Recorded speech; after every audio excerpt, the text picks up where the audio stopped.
Bienvenue sur France Focus, votre référence incontournable pour décrypter l'actualité française avec professionnalisme et engagement éthique. Plongez au cœur des événements qui façonnent notre nation, des décisions politiques aux avancées économiques, avec une couverture équilibrée et impartiale. Dans nos reportages, explorez les sujets cruciaux du moment, y compris les initiatives du président Emmanuel Macron et les enjeux clés qui impactent la France. Notre engagement envers le journalisme responsable se traduit par une analyse approfondie, respectueuse des faits, et une mise en contexte objective.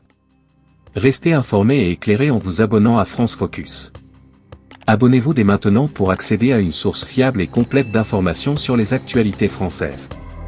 Parce que rester informé, c'est comprendre notre monde en évolution constante.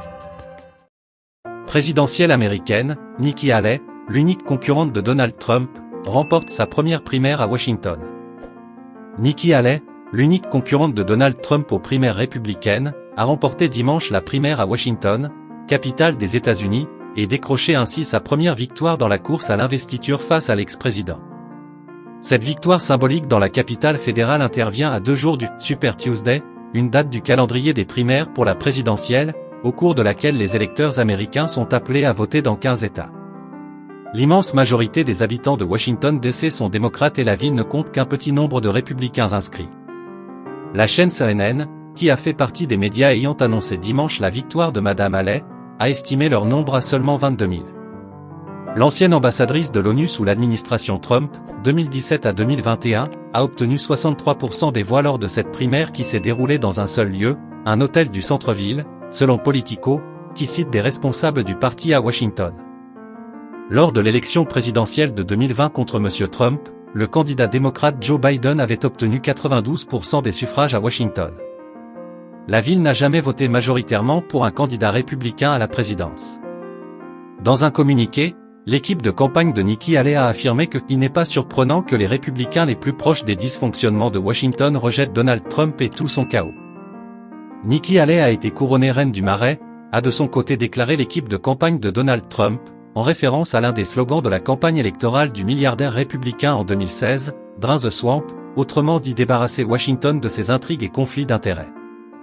Donald Trump a remporté tous les États qui ont déjà voté aux primaires en amont du Super Tuesday. Mardi s'annonce comme la journée de la dernière chance Nikki Haley. Pour offrir les meilleures expériences, nous utilisons des technologies telles que les cookies pour stocker et ou accéder aux informations sur l'appareil. Le consentement à ces technologies nous permettra de traiter des données telles que le comportement unique de navigation ou les identifiants sur ce site. Ne pas consentir ou retirer son consentement peut affecter négativement certaines caractéristiques et fonctions. États-Unis Justice, la Cour suprême pourrait décider ce lundi 4 mars si Donald Trump peut être exclu du scrutin de 2024. L'ancien président Donald Trump pourrait savoir lundi si la Cour suprême l'autorisera à figurer sur le scrutin de cette année alors que le principal candidat républicain à la présidentielle tente de se rapprocher de l'investiture de son parti. Les juges devraient trancher au moins une affaire lundi, avec des signes indiquant fortement une résolution de l'affaire du Colorado qui menace d'exclure Trump de certains scrutins d'État en raison de ses efforts pour annuler sa défaite électorale en 2020. Toutes les opinions seront publiées sur le site web du tribunal commence juste après 10 heures. Trump conteste une décision révolutionnaire de la Cour suprême du Colorado qui a déclaré qu'il était à nouveau disqualifié pour être président et inéligible pour les primaires de l'État, qui auront lieu mardi. La résolution de l'affaire lundi, un jour avant les compétitions du Super Tuesday dans ces États, dissiperait l'incertitude quant à savoir si les votes pour Trump compteront finalement. Les deux partis avaient demandé un travail rapide de la part du tribunal, qui a entendu les arguments il y a moins d'un mois, le 8 février. Les juges semblaient alors prêts à trancher en faveur de Trump.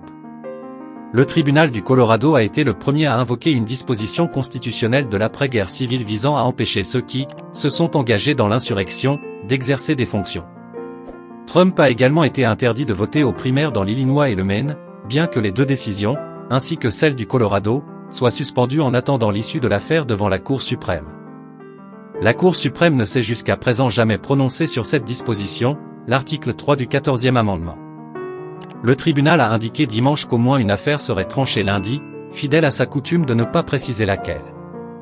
Mais il s'est également écarté de sa pratique habituelle à certains égards, renforçant l'attente selon laquelle c'est l'affaire Trump qui sera prononcée.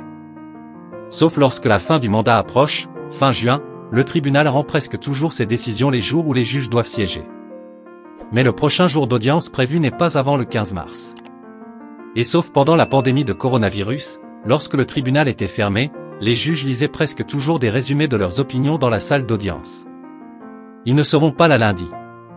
Par ailleurs, les juges ont convenu la semaine dernière d'entendre des arguments fin avril sur la question de savoir si Trump pouvait être poursuivi pénalement pour ingérence électorale, y compris son rôle dans l'attaque du 6 janvier 2021 contre le Capitole américain. La décision du tribunal d'intervenir dans cette affaire politiquement chargée, également sans précédent pour la guider, remet en question la question de savoir si Trump sera jugé avant les élections de novembre. L'ancien président fait face à 91 accusations criminelles dans le cadre de 4 poursuites. Parmi ceux-ci, le seul dont la date de procès semble être en bonne voie est son procès à New York, où il est accusé de falsification de dossiers commerciaux en relation avec des paiements secrets à un acteur porno. Le procès de cette affaire est prévu pour le 25 mars et le juge a indiqué sa détermination à aller de l'avant.